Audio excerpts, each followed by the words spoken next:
Hello guys, welcome to my class. This is Jasmer.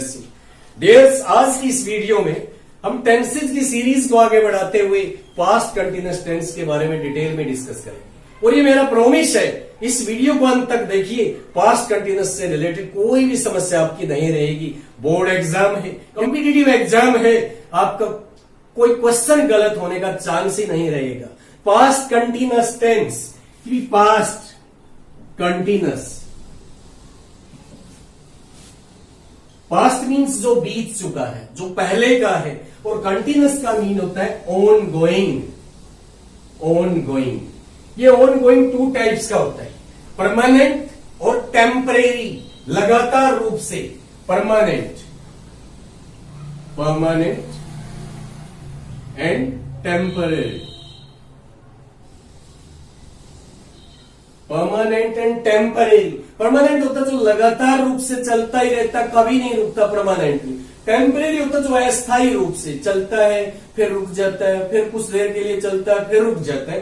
तो temporarily जो on going action होता है, उसके लिए हम कंटिन्यूअस टेंस का यूज करते, परमानेंट के लिए इसका यूज नहीं करते। अब हिंदी में कैसे यूज किए जाते हैं? दो, कोई भी टेंस हम करते हैं उसकी दो बातें होती है उसके बारे में। आइडेंटिटी और सेकेंडली होता है फंक्शन। आइडेंटिटी पहचान, और फंक्शन होता है कहां उसका यूज होता है, क्या कार्य करता है वो। आइडेंटिटी मीन हिंदी के जिस सेंटेंस में, मदर टंग से हम इसको समझते हैं, कोई भी वाक्य होता है हिंदी का, जिस वाक्य के अंत में रहा था, रही थी या रहे थे होता है, वो पास्ट कंटिन्यूअस टेंस का होता है। इसमें हमारे पास टू वर्ड्स है, रहा एंड था। रही थी, रहे थे। इस अगर रहा, रही या रहे को हम अलग से लेते हैं तो इसका मीन होता है कंटिन्यूअस। इसका मीन होता है वर्ब फर्स्ट प्लस आईएनजी। और था, थी या थे, ये क्या होता है? वॉज या वर। कंपाउंड टेंसेस में टू वर्ब्स का यूज होता है, helping verb and main verb. Helping verb, helping verb tenses की फॉर्मेशन में थ्री हेल्पिंग वर्ब्स का यूज किया जाता है। इंडेफिनेट, प्रेजेंट और पास्ट इंडेफिनेट के लिए बेस फॉर्म डू का यूज होता है। और कंटिन्यूअस टेंस, कोई भी कंटिन्यूअस टेंस है, 12 में से जो 6 कंटिन्यूअस टेंस होते हैं उनमें हेल्पिंग वर्ब बी का यूज होता है। अब पास्ट की बात आती है, हेल्पिंग वर्ब की जो फॉर्म होती है हमारी, उसका फॉर्म आएगी सेकंड, और बेस फॉर्म होगी वहां पर बी। और बी की बेस फॉर्म है जो उसकी सेकंड फॉर्म क्या क्या होती है? वॉज या वर। वॉज और वर। कंटिन्यूअस कोई भी टेंस है, वर्टिकल होती है मेन वर्ब। कंटिन्यूअस, हर कंटिन्यूअस टेंस के वर्ब फर्स्ट प्लस आईएनजी का यूज किया जाता है। तो it means that past continuous tense में वॉज वर्ब के बाद वर्ब फर्स्ट प्लस आईएनजी का यूज किया जाता है। किस एक्शन को शो करता है? टेम्परेरीली ऑन गोइंग एक्शन को। कब का एक्शन हो? पास्ट का। पास्ट कंटिन्यूअस टेंस का यूज किया जाता है। एक एग्जांपल ले लेते हैं हम इसके लिए। एग्जांपल ले लीजिए।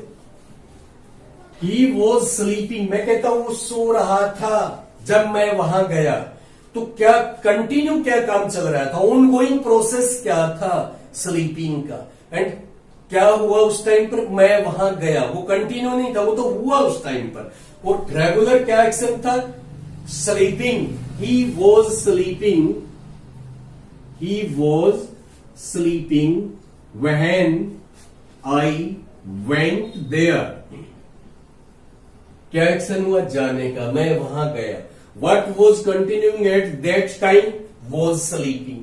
Was sleeping. और टेम्परेरी और परमानेंट हमने बताया था। टेम्परेरी एक्शन के लिए सोने का जो काम था, क्या था? वो टेम्परेरी था। उससे पहले जो पास्ट का टाइम हमने यहां पर लिया है मेरा जाने का, उस टाइम पर रेगुलर क्या था? कंटिन्यूइंग एक्शन क्या था? स्लीपिंग का। उससे पहले वो क्या था? जाग रहा था। उसके बाद भी वो जागा है। तो वर्किंग में तो होता है, लेकिन टेम्परेरीली रूप से वो वर्किंग होता है। यहां पर अब हम इसके स्ट्रक्चर के बारे में जानेंगे। क्या कंस्ट्रक्शन होती है पास्ट टेंस की? अफर्मेटिव में क्या है, नेगेटिव में क्या होता है, इंट्रोगेटिव में क्या यूज किया जाता है। अफर्मेटिव सेंटेंसेस में, affirmative first of all subject का यूज करते हैं। उसके बाद में हेल्पिंग वर्ब, और हेल्पिंग वर्ब पास्ट कंटिन्यूअस में क्या यूज होगी, वॉज और वर, वॉज वर। उसके बाद मेन वर्ब का यूज करेंगे। मेन वर्ब किसमें यूज होगी, आईएनजी फॉर्म में, और आईएनजी ऑलवेज फर्स्ट फॉर्म के साथ ही यूज किया जाता है। उसके बाद ऑब्जेक्ट का यूज कर लीजिए। अब वॉज और वर का डिफरेंस भी हमें देखना है। वॉज का यूज किया जाता है first person singular, third person singular he she it, and singular noun और pronoun. First person singular I, third person singular he she it, या कोई सिंगुलर नाउन है या सिंगुलर प्रोनाउन आपका सब्जेक्ट है तो वहां पर वॉज का यूज किया जाता है। अब वर का यूज किसके साथ करते हैं, अगर आपका subject first person plural we या सेकंड पर्सन कोई भी है, सिंगुलर है या प्लूरल है, थर्ड पर्सन प्लूरल है, या प्लूरल नाउन या प्रोनाउन सब्जेक्ट है, प्लूरल नाउन या प्रोनाउन सब्जेक्ट के रूप में यूज हुआ है, तो उसके साथ में हम यूज करेंगे वर का यूज करेंगे। Was and were clear. Now come to structure. हम इसका कुछ एग्जांपल लेते हैं। यहां पर वॉज का यूज किसके साथ, वर का यूज किसके साथ। मैं एक एग्जांपल लेता हूं, वो नदी क्रॉस कर रहा था, ही सब्जेक्ट है, ही के साथ में थर्ड पर्सन सिंगुलर है, वॉज का यूज होगा, ही वॉज क्रॉसिंग, क्रॉस करना, पार करना, ही वॉज क्रॉसिंग द रिवर। एक एग्जांपल ऐसा लेते हैं जिसमें हम थर्ड पर्सन प्लूरल जिसके साथ वर का यूज करना है। They were playing hockey, they were playing hockey. अब हमारे पास थर्ड पर्सन सिंगुलर है, वॉज का यूज किया, थर्ड पर्सन प्लूरल सब्जेक्ट है, इसके साथ वर का यूज करते हैं। नेगेटिव सेंटेंसेस में स्ट्रक्चर क्या होता है, नेगेटिव सेंटेंसेस में सब्जेक्ट के बाद हेल्पिंग वर्ब आएगी, हेल्पिंग वर्ब के बाद नोट का यूज होगा। कोई भी नेगेटिव या इंट्रोगेटिव सेंटेंस है, नोट का यूज, अगर नेगेटिव में नोट का यूज करते हैं तो हेल्पिंग वर्ब के बाद यूज होगा। अगर आपके पास दो हेल्पिंग वर्ब है उस सेंटेंस में तो फर्स्ट हेल्पिंग वर्ब के तुरंत बाद नोट का यूज किया जाता है। सबसे पहले आप सब्जेक्ट का यूज करेंगे, सब्जेक्ट के बाद वॉज और वर, वॉज वर के बाद नोट का यूज कर दीजिए, verb first plus ING main verb and then object. इन्हीं एग्जांपल्स को हम नेगेटिव में अब चेंज करते हैं। He was crossing the river, subject क्या हमारा, ही, क्या यूज होगा, वॉज, हेल्पिंग वर्ब वॉज का यूज होगा ही के साथ। He was not, first form ING crossing the river. Second example, they were playing hockey, negative में इसको चेंज कीजिए, सब्जेक्ट क्या हमारा दे के साथ वर का यूज होगा, they were not playing hockey. Interrogative में क्या होता है, इंट्रोगेटिव सेंटेंसेस वो होते हैं जिनमें हमसे कोई क्वेश्चन पूछा जाता है, we are asked a question, अंत में क्या होगा, क्वेश्चन मार्क का यूज होगा, और क्वेश्चन पूछा जाता है तो हेल्पिंग वर्ब का यूज सब्जेक्ट से पहले किया जाता है। हेल्पिंग वर्ब क्या है हमारी, वॉज और वर, वॉज वर, उसके बाद में सब्जेक्ट का यूज होगा, सब्जेक्ट के बाद में वर्ब फर्स्ट प्लस आईएनजी का यूज होगा, और उसके बाद में ऑब्जेक्ट, ऑब्जेक्ट के बाद यूज कर दे question mark. First example, he was crossing the river, इसको इंट्रोगेटिव में चेंज करना है, क्या वह नदी पार कर रहा था, वॉज का यूज पहले कीजिए, सब्जेक्ट ही है, was he crossing the river. Second example है हमारा, दे वर प्लेइंग हॉकी, इसको भी इंट्रोगेटिव में चेंज करेंगे, हेल्पिंग वर्ब का यूज सब्जेक्ट से पहले किया जाएगा, तो दे हमारा सब्जेक्ट है, दे के साथ वर का यूज कीजिए, वर दे प्लेइंग हॉकी। लास्ट में क्या आएगा, क्वेश्चन मार्क का यूज होगा। ये कंस्ट्रक्शन और स्ट्रक्चर था। अब हम इसके फंक्शन पर आते हैं। आइडेंटिटी का हमें पता चल गया कि was were helping verb use होगी और उसके बाद में फर्स्ट फॉर्म के साथ आईएनजी का यूज होगा। अब फंक्शन, इसका यूजेस कहां पर किया जाता है उसके बारे में हम अब यहां पर डिस्कस करने वाले हैं।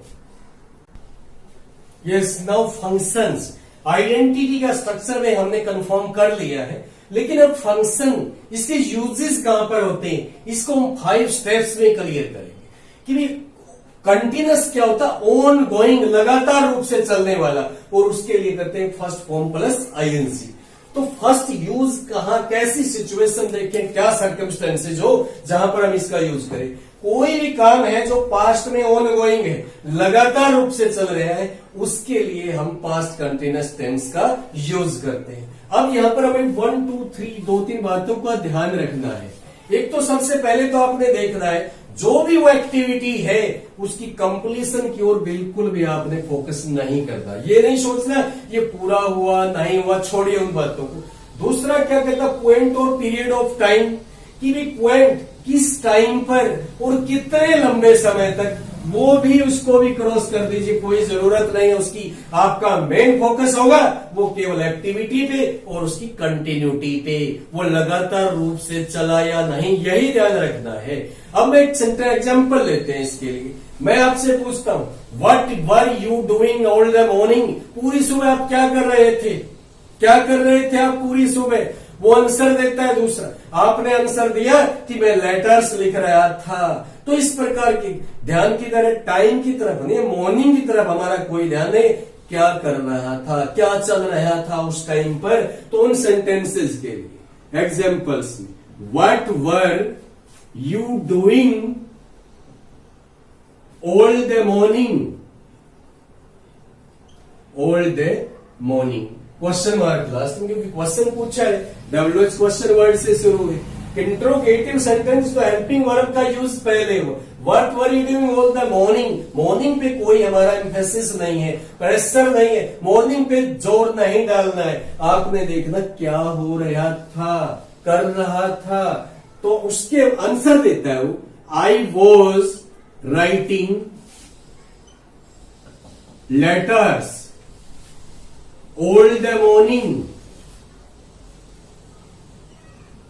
All the morning. यहां टाइम की तरफ आपने ध्यान नहीं देना है, ड्यूरेशन ऑफ टाइम है, पॉइंट ऑफ टाइम है, वो लेटर लिखने का काम पूरा हुआ नहीं हुआ, हमें कोई मतलब नहीं है उसको। उन दोनों चीजों को छोड़िए, यहां पर क्या देखना, राइटिंग का काम चल रहा था।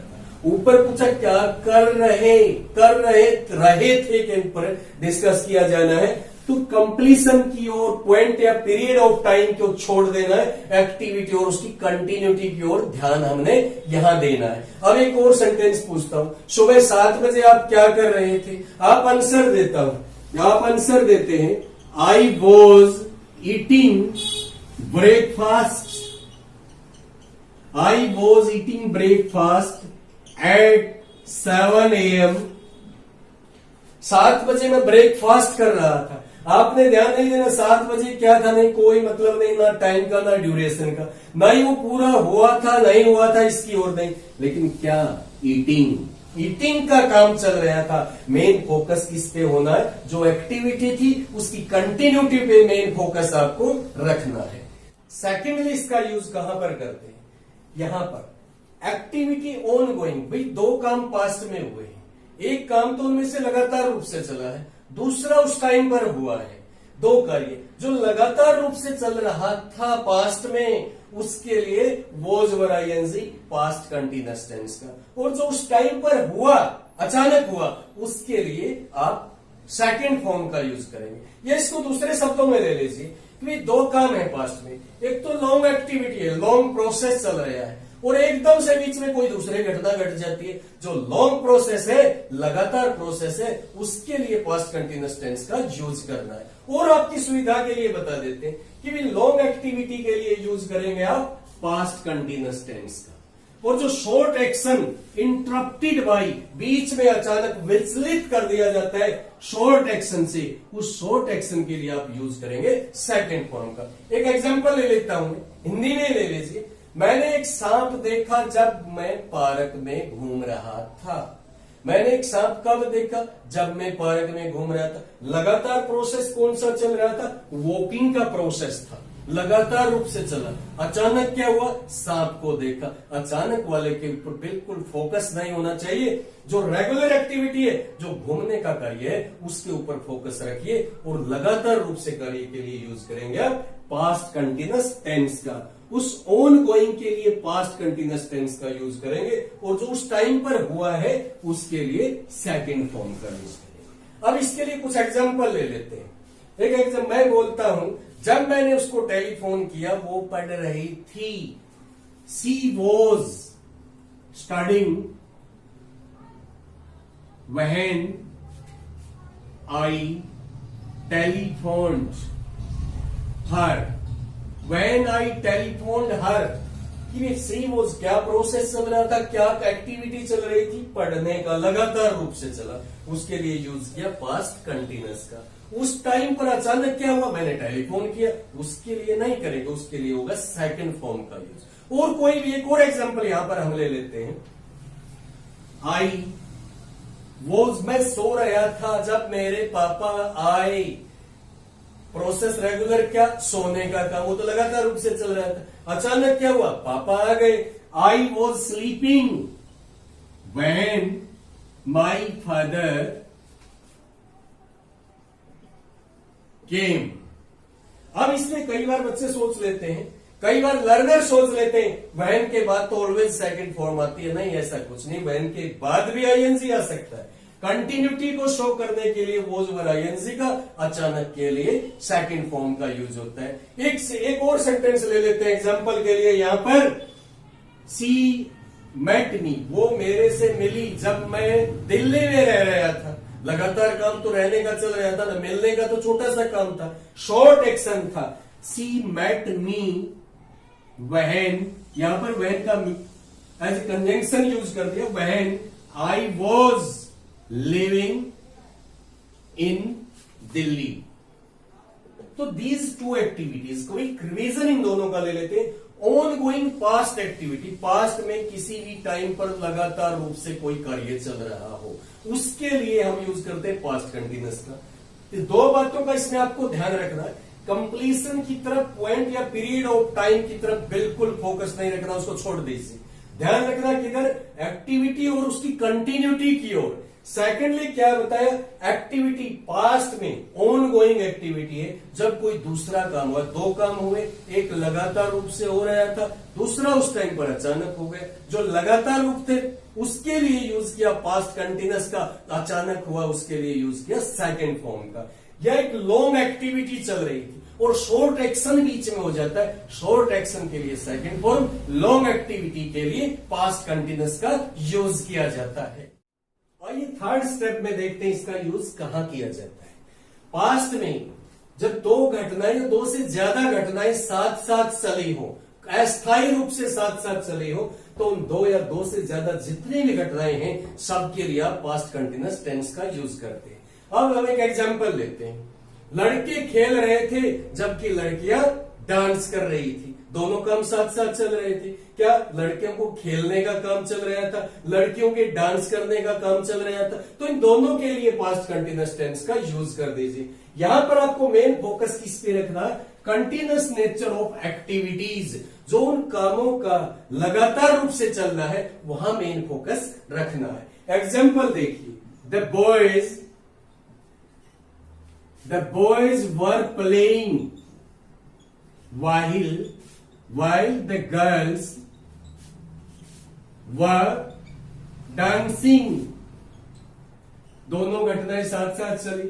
क्या हुआ, लड़के खेल रहे थे, लड़कियां डांस कर रही थी, तो दोनों के लिए पास्ट कंटिन्यूअस टेंस का यूज कर दीजिए। एक और एग्जांपल ले लीजिए। मैं कहता हूं मैं पेंटिंग कर रहा था जबकि वह कुकिंग कर रही थी। दोनों काम साथ साथ चल रहे थे, एक तरफ पेंटिंग दूसरी तरफ कुकिंग, तो दोनों के लिए पास्ट कंटिन्यूअस का यूज कर दीजिए। मेन फोकस का कंटिन्यूअस नेचर ऑफ एक्टिविटीज साथ साथ चलने चाहिए। और कंजंक्शन जो दोनों क्लोजेस को, दोनों कामों को जोड़ने वाले होते हैं, कंजंक्शन का यूज करेंगे। वहां कोऑर्डिनेटिंग कंजंक्शन का यूज कर सकते हैं, जैसे एंड है, बट है, वाइल है, एज वेल एज है। तो इस टाइप के सेंटेंसेस को, क्लॉजेस को जोड़ने वाले कंजंक्शन का यूज कर दीजिए। आई वॉज पेंटिंग, मैं पेंटिंग कर रहा था, बट लेकिन वो कुकिंग कर रही थी, सी वॉज कुकिंग। तो इस प्रकार की एक्टिविटीज के लिए आप यूज करेंगे पास्ट कंटिन्यूअस टेंस का। फोर्थली इसका यूज, फोर्थ स्टेप में हम कहां पर यूज करते हैं? स्टोरी मेकिंग के लिए बोला जाता है, स्टोरी लिखने के लिए, राइटिंग के लिए आती है, क्रिएट करना आता है। तो to set a scene in a story before the real action और एक्टिविटी स्टार्ट्स, तो उसका सीन क्रिएट करने के लिए, उस क्रिएशन के लिए पास्ट कंटिन्यूअस टेंस का यूज करिए, उससे पहले कि वास्तविक एक्शन स्टार्ट हो। वास्तविक एक्शन के लिए, रियल एक्शन के लिए पास्ट कंटिन्यूअस नहीं होगा, रियल एक्शन के लिए यूज करेंगे पास्ट इंडेफिनेट का, लेकिन सीन क्रिएशन के लिए आप यूज करेंगे पास्ट कंटिन्यूअस का। अब एक एग्जांपल ले लेते हैं। मैं हर्बल पार्क में घूम रहा था, बच्चे खेल रहे थे, कुत्ते भौंक रहे थे, मैंने एक सांप देखा, ठीक उसी समय मैंने एक सांप देखा। रियल एक्शन क्या? मैंने स्नेक देखा, उसके लिए पास्ट कंटिन्यूअस नहीं आएगा। जो स्टोरी क्रिएट की है उससे पहले जितने भी एक्शन हुए सबके लिए पास्ट कंटिन्यूअस टेंस का यूज कर दीजिए। I was walking, I was walking in the herbal park, herbal park, the dogs were barking, कुत्ते भौंक रहे थे। Some boys were playing, some boys were playing. यहां तक हमारा क्रिएशन था, स्टोरी का कोई सेट सीन किया गया था, दृश्य कैसे इमेजिन किया जाता है, कैसे विजन बनाया जाता है, उस विजन के लिए आप पास्ट कंटिन्यूअस का यूज किए। रियल एक्शन आता है, just then I saw a snake. तो रियल एक्शन क्या हुआ? स्नेक देखने का, उसके लिए सेकंड फॉर्म सीन क्रिएशन, उससे पहले जितनी घटनाएं घटी है सब घटनाओं के लिए यूज कर दीजिए पास्ट कंटिन्यूअस टेंस का। तो देखिए फिफ्थ स्टेप में इसका कहां पर यूज किया जाता है, किन सिचुएशन में, किन सर्कमस्टेंसेस में इसको यूज किया जाता है। पास्ट में जो घटनाएं बार बार घट रही थी, लगातार रूप से एक के बाद एक, तुरंत बाद तुरंत हो रही थी, और उस प्रकार के सेंटेंसेस में एडवर्ब ऑफ फ्रीक्वेंसी का यूज आपको मिलेगा। ऑलवेज, कंटिन्यूअली, परपेचुअली, फॉरएवर, हमेशा के लिए, हमेशा, बार बार, उन घटनाओं को शो करने के लिए जो पास्ट में थी, पास्ट कंटिन्यूअस का यूज कीजिए। लेकिन कब? एक फ्रीक्वेंट रिपीटिशन, बार बार होने वाले रिपीटिशन को शो करना, जहां पर आपने सजेशन दिया हो। किससे? एनोयंस का। एनोयंस क्या होता है? चिढ़ना, चिढ़ जाना, चिड़चिड़ाहट का सजेशन दिया हो, इरिटेशन का सजेशन दिया हो, ऐसा नहीं करना था, ये तुम्हें नेगेटिव फीलिंग को शो किया गया हो, वहां पर आप पास्ट कंटिन्यूअस टेंस का यूज कर दीजिए। एक सेंटेंस देखते हैं। रॉबिन, जैसे रॉबिन हमेशा बड़बड़ाता रहता था, रॉबिन वॉज ऑलवेज। और जो ये एडवर्ब ऑफ फ्रीक्वेंसी होती है, मेन वर्ब और हेल्पिंग वर्ब, अगर आपके पास दो वर्ब है पास्ट कंटिन्यूअस में, हेल्पिंग वर्ब है, उसके आगे मेन वर्ब आएगी, दोनों के बीच में एडवर्ब ऑफ फ्रीक्वेंसी का यूज करते हैं ऑलवेज का। रॉबिन वॉज ऑलवेज ग्रम्बलिंग, हमेशा बड़बड़ाता रहता था। एक और एग्जांपल ले लीजिए। किसी बॉस के बारे में कहा जाता है, लोग उसको पसंद नहीं करते थे, वो हमेशा चिल्लाता रहता था, बार बार चिल्लाया था, पास्ट की बात है, पास्ट कंटिन्यूअस का यूज कर दीजिए। People did not like him, did not like him, he was, वो हमेशा चिल्लाता रहता था, ही वॉज ऑलवेज शाउटिंग। अब इसको एक बार फिर से देखिए, फिफ्थ एग्जांपल को, फिफ्थ स्टेप को, कि जो बार बार पास्ट में होने वाली घटनाएं लगातार रूप से घट रही थी पास्ट में, adverb of frequency always, continually, perpetually, forever का वहां पर यूज होगा।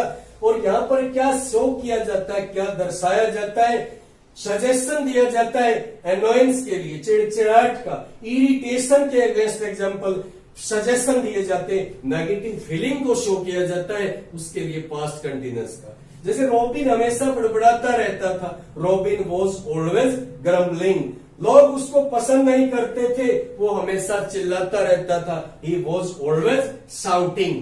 This is all about past continuous tense. Next video में मिलते हैं। वीडियो आपको अच्छी लगी है, इसको लाइक कीजिए, शेयर कीजिए। Thank you.